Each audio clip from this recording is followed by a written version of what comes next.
जिगर मुराद आबादी शायर का तारुफ। जिगर मुराद आबादी का असल नाम अली सिकंदर और तखल्लुस जिगर था। 1890 में बनारस में पैदा हुए, लेकिन उनका ख़ानदान बाज़ वजूह की बिना पर बनारस से हिजरत करके मुराद आबाद आकर रिहाइश पजीर हो गया था। इसी मुनासबत से जिगर मुराद आबादी कहलाए और उसी कलमी नाम से मशहूर भी हुए। जिगर की इब्तदाई तालीम हस्ब रिवाज घर पर हुई, जिसमें फ़ारसी की चंद इब्तदाई किताबें शामिल थीं। शायरी का ज़ौक़ विरसे में मिला था। जिगर के वालिद अली नज़र भी साहिब दीवान शायर थे। जिगर मुराद आबादी की एक मशहूर गज़ल पेशे खिदमत है। आदमी आदमी से मिलता है, दिल मगर कम किसी से मिलता है। तशरीह। शायर जिगर मुराद आबादी ने इस छोटे से शेर में एक इंसानी नफ्सियात को बयान किया है।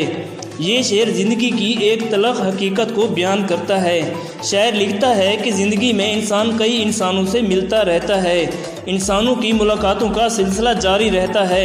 मुख्तलिफ़ किस्म के इंसानों से मिलते रहते हैं। उनमें से कोई अच्छे और कोई बुरे, कोई हसीन और कोई बदसूरत, कोई नेक और कोई गुनाहगार। ये दुनिया तरह तरह के लोगों से भरी हुई है और उनमें मुलाकातों का सिलसिला भी जारी रहता है, मगर ऐसा बहुत कम होता है कि किसी इंसान से मुलाकात के वक्त दिल भी उस इंसान के साथ मिल जाए। मुलाकात तो हर किसी से होती है, लेकिन दिल हर किसी से नहीं मिलता।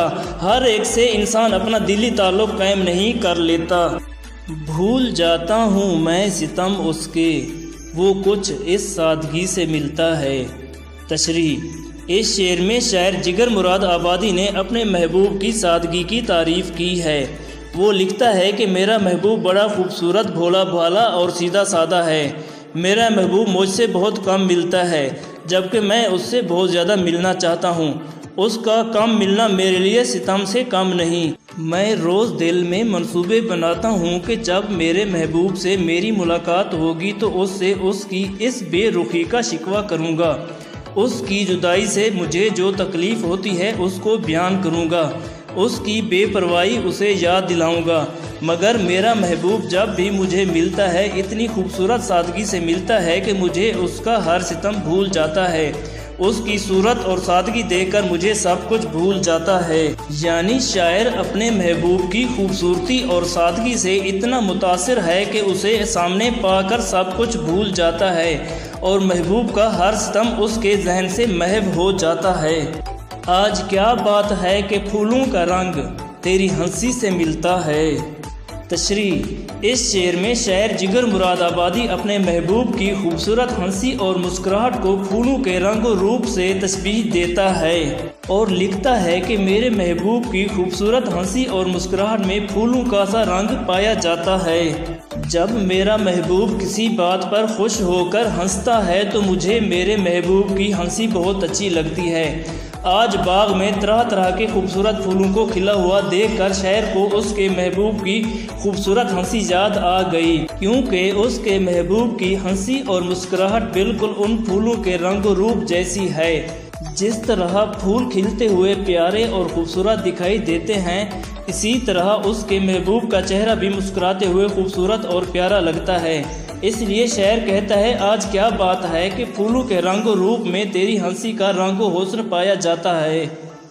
सिलसिला फितनाए क़यामत का तेरी खुशकामती से मिलता है।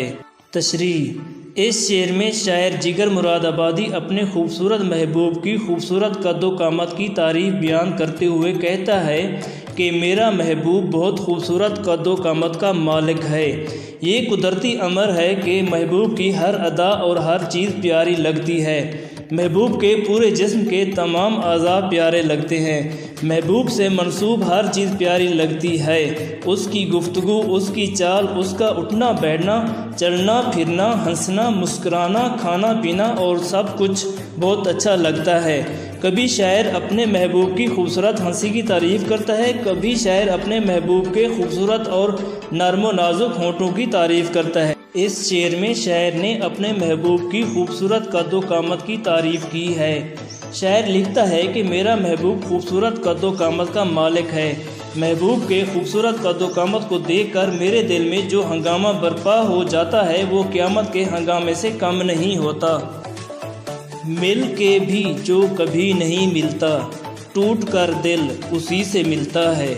تشریح: اس شعر میں شاعر جگر مراد آبادی اپنے محبوب کی بے رخی اور اپنے دل کی بے قراری کا رونا روتے ہوئے کہتا ہے کہ میرا محبوب قریب رہ کر بھی مجھ سے ملنا گوارا نہیں کرتا، وہ مجھ سے دور دور رہنے کی کوشش کرتا ہے۔ شاعر ہر وقت اپنے محبوب کا قرب حاصل کرنا چاہتا ہے، لیکن محبوب اس سے ملنا گوارا ہی نہیں کرتا۔ محبوب کی اس بے رخی اور بے پرواہی سے شاعر کو سخت شکایت رہتی ہے۔ وہ کہتا ہے کہ اس محبوب کی اس بے رخی اور بے پرواہی کے باوجود میرا دل اس کے پیار میں بے قرار رہتا ہے اور بڑی شدت کے ساتھ اس سے ملنے کا شوق رکھتا ہے۔ شاعر جتنا محبوب کے قریب ہونا چاہتا ہے، محبوب اتنا ہی اس سے دور ہونا چاہتا ہے۔ کاروبار جہاں سنورتے ہیں، ہوش جب بے خودی سے ملتا ہے۔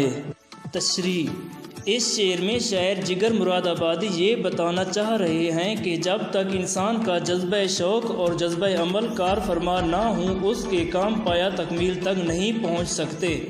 انسان اس دنیا میں رہ کر مختلف قسم کے کام کرتا ہے، کچھ کام پایا تکمیل تک پہنچتے ہیں اور کچھ ادھورے رہ جاتے ہیں۔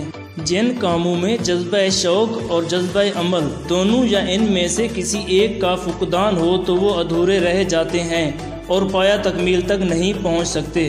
دنیا کے کاموں میں کامیابی حاصل کرنے کے لیے جوش و خروش کے ساتھ جذبہ شوق اور جذبہ عمل کا متحرک ہونا بے حد ضروری ہے۔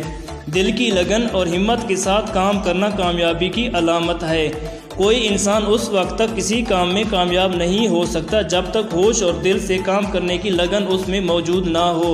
جن کاموں میں جذبہ عمل اور جذبہ شوق کار فرما ہوتے ہیں، وہی کام پایا تکمیل تک پہنچتے ہیں۔ روح کو بھی مزہ محبت کا دل کی ہمسائیگی سے ملتا ہے۔ اس شعر میں شاعر کہتے ہیں کہ عشق اور محبت روح کی توانائی کا نام ہے۔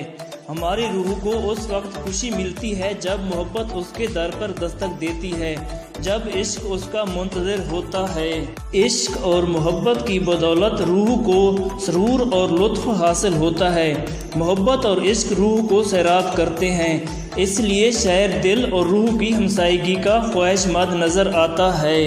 بقول حفیظ شاہد: آؤ کچھ دیر کہیں بیٹھ کے باتیں کر لیں، پھر نہ آئیں گے یہ لمحات ہماری خاطر۔